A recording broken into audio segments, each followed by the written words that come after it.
By the time you get to Telos Station, you can tell Kreia that you want to build a lightsaber. She asks why you would want one. But before she does that, she succinctly makes the distinction between the Jedi and Sith ideologies. Indeed.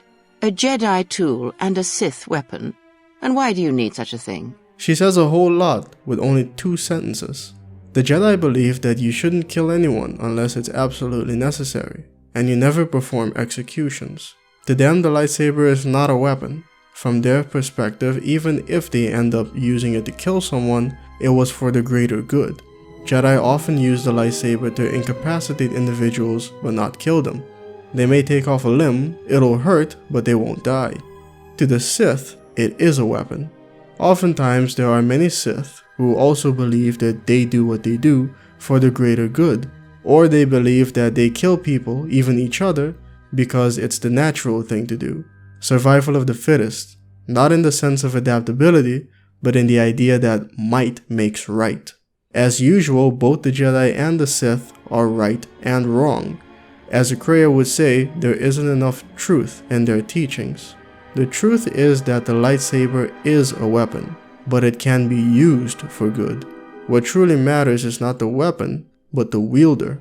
In the DC animated film Green Lantern First Flight, we see Sinestro become the first Yellow Lantern. The weaponers who produce his ring tell him the weapon has one slight imperfection, an imperfection that all weapons have: the user. Now in this case, they were talking about the power output of the weapon.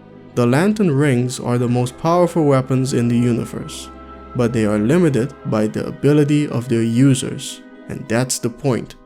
Even if a lightsaber was the most powerful weapon in the galaxy, what can be accomplished with it depends on the user. It's not really an imperfection, because without its user, a lightsaber is just metal housing, a crystal, and plasma. A sword is just a hunk of sharpened metal. A gun is just metal, polymers, and gunpowder. The user makes all the difference. This is one reason why Kreia questions the desire. Why do you want that specific weapon in particular? Jedi limit themselves to lightsabers, and I always found that to be weird. Obi-Wan called it an elegant weapon for a more civilized age, but that's the Jedi in him talking.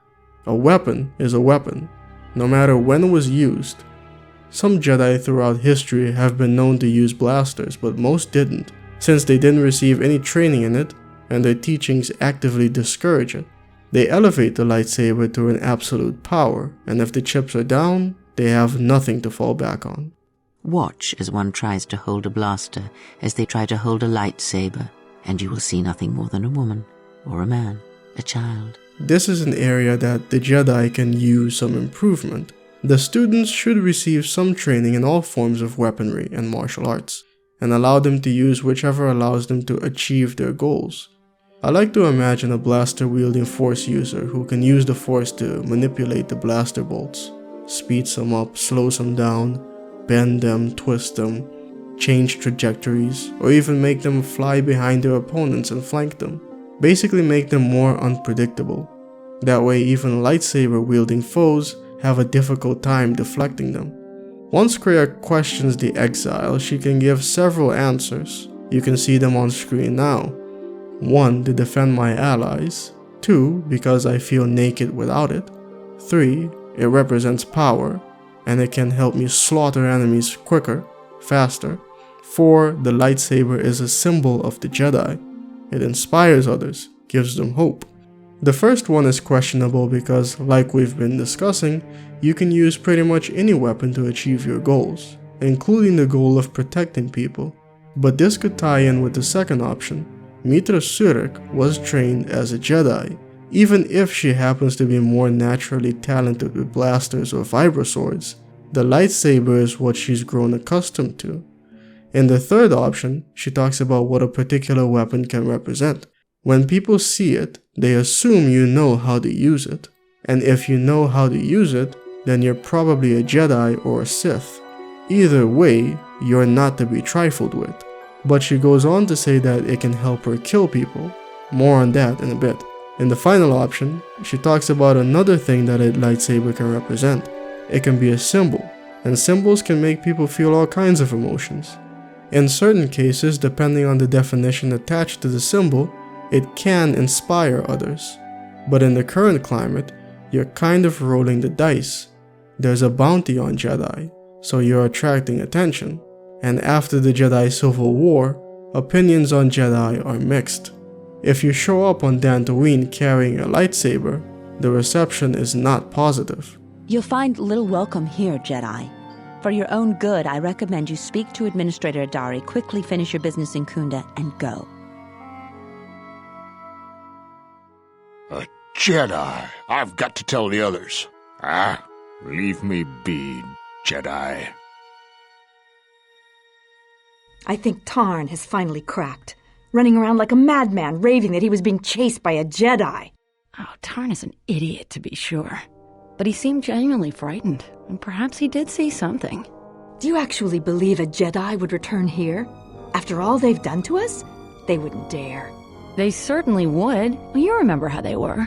Always so superior, so arrogant, and never lending a hand when we really needed them. I still don't believe it. You should.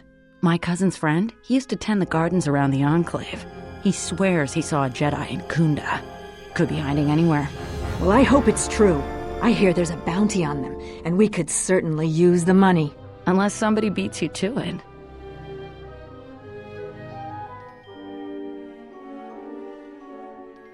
But what really made me want to make this video is that during my current playthrough, I picked the second option and received light side points for it. I found that rather odd, so I decided to go through them and see what each one does and how many points you gain. It turns out that they all net you points one way or another, and it's all just 1 point. Now what is the justification for this? Number 1 and number 4 are pretty straightforward. To defend my allies, noble, good guy Jedi exile, taking care of her friends. Symbol of the Jedi, gives people hope. The light side has a well-known Jedi bias. Number 3 is also easy to understand why you get dark side points for it. I want to kill people. That's generally seen as something a darksider would say. It was option number 2 that kinda confused me. It doesn't seem like something that warrants light side points, and yet there it is. A Sith could say the same thing, but maybe it has to do with the Jedi light side bias, and she used to be a Jedi, but that seems flimsy. What does the Force have to do with lightsabers? Force users can imbibe their own Force energy into the weapon, but there's no lightsabers involved in this scenario. But in order to tell Kreia that you want to build a lightsaber, you have to ask her to teach you about the Force. The Force reacts to feelings. The emotions presented in option 1, 3, and 4 speak for themselves, but number 2? I don't know. Worry? She's worried that without a lightsaber she's vulnerable? That still doesn't explain the light side points. No matter what you say, Kreia gives the same advice, and echoes what I've been saying. Then listen to me. There is much weight, much craving attached to such a tiny thing of light. A lightsaber, any weapon, only achieves worth in how it is wielded, in the effort, in the struggle of one who holds it.